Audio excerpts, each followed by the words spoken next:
वक्त है न्यूज पर यूज सेगमेंट का। देश की दिग्गज स्टील कंपनी सेल हमारे साथ है इस वक्त।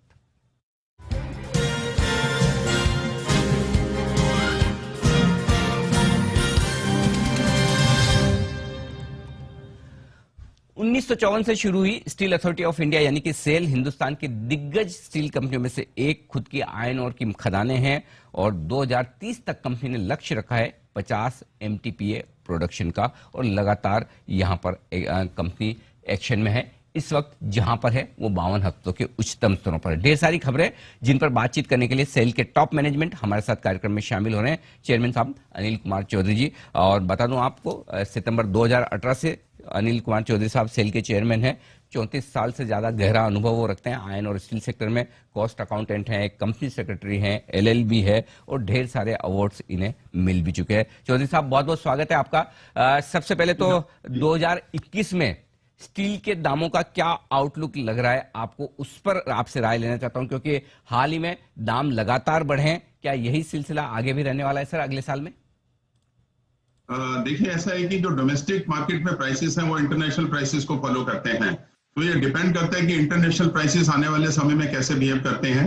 जैसा कि आप जानते हैं अभी आयरन और प्राइसेस में और इंटरनेशनल प्राइसेस जो स्टील के हैं उसमें काफी तेजी है।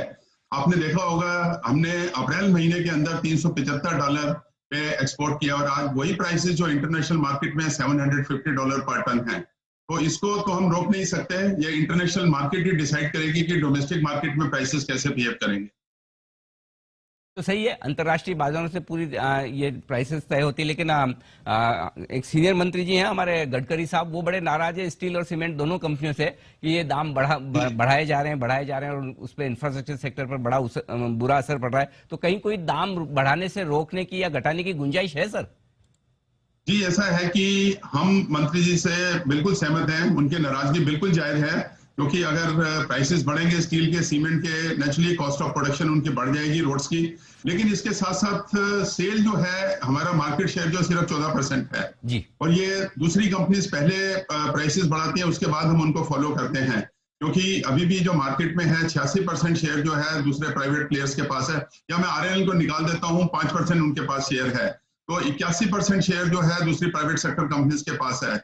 अगर वो प्राइसेस बढ़ाते हैं तो हमको फॉलो करना ही पड़ता है। अगर हम फॉलो नहीं करेंगे तो मार्केट में एक क्योस हो जाएगा, ब्लैक मार्केटिंग शुरू हो जाएगी, हमारे पास इधर उधर से सिफारिशें आनी शुरू हो जाएंगी मटेरियल देने के लिए, जो कि एक स्टील इंडस्ट्री के लिए अच्छा ट्रेंड नहीं होगा। ठीक बात है, बिल्कुल फेयर इनफ। अच्छा चौधरी साहब, एक चीज और बताएं कि काफी समय से बातचीत चल रही थी मार्केट में कि सेल का ऑफर फॉर सेल आने वाला है, एक OFS बिल आप ला रहे हैं, क्या उसके बारे में कोई अपडेट या फिर कोई इसके बारे में कहां तक बात पहुंची है, कुछ बता पाए आप?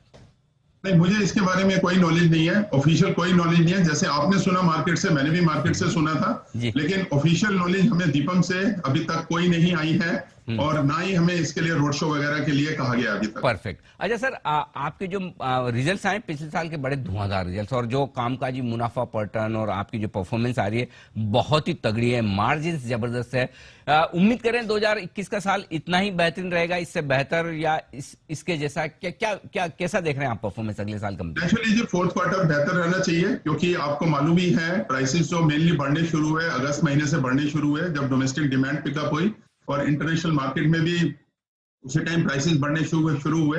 जो सेकंड क्वार्टर की परफॉर्मेंस है वो उनको जो मार्केट में प्राइस इंक्रीज आई है उनको पूरी तरह से रिफ्लेक्ट नहीं करती। थर्ड क्वार्टर में परफॉर्मेंस हमारी और अच्छी होनी चाहिए, और फोर्थ क्वार्टर मैं समझता हूं कि अगर सेम प्राइस ट्रेंड रहा तो सबसे अच्छा होना चाहिए, और ये भी हो सकता है कि ये हमारा बेस्ट फोर्थ क्वार्टर हो ever in the history of the company. Perfect sir. अच्छा, आयरन ओर के दाम भी बढ़ रहे हैं सर, लेकिन आपके पास तो अपनी खुद की माइंस है, तो कोई आपकी चिंता की बात नहीं। तो कितना फायदा आपको हो रहा है इंटीग्रेटेड प्लेयर होने की वजह से, खुद की माइंस होने की वजह से?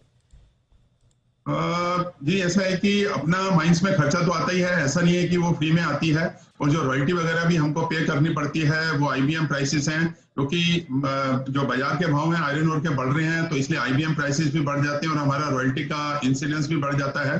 नो डाउट अपनी माइन होने का एक ये फायदा तो है कि आपको एक तो सिक्योरिटी रहती है और दूसरा आपको प्राइसेस में काफी बचत आती है।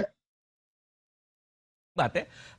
तो ये आपके लिए सेल की तरफ से अगले साल का आउटलुक। चौधरी साहब माफी चाहता हूँ, थोड़ा सा समय कम रह गया, नहीं तो आपसे और भी बहुत सारी बातें करनी है। अगली बार आपका फिर से हम समय लेकर विस्तार से बातचीत करेंगे। बहुत बहुत शुक्रिया बिल्कुल, कोई इश्यू नहीं है, बहुत बहुत धन्यवाद आपको सर, आपके सेल के सभी कर्मचारियों को, आपकी पूरी टीम को नए साल की बहुत बहुत शुभकामनाएं। और जैसा दमदार साल 2020 सेल के लिए रहा है, उससे बेहतर साल 2021 आपकी कंपनी के लिए साबित हो, आपके लिए साबित हो, ऐसी हमारी शुभकामनाएं। साल अच्छा रहेगा। बहुत बहुत धन्यवाद इनवाइट करने के लिए और आपकी शुभकामनाओं के लिए। आगे मिलते हैं कभी। धन्यवाद। Thank you sir, thank you so much.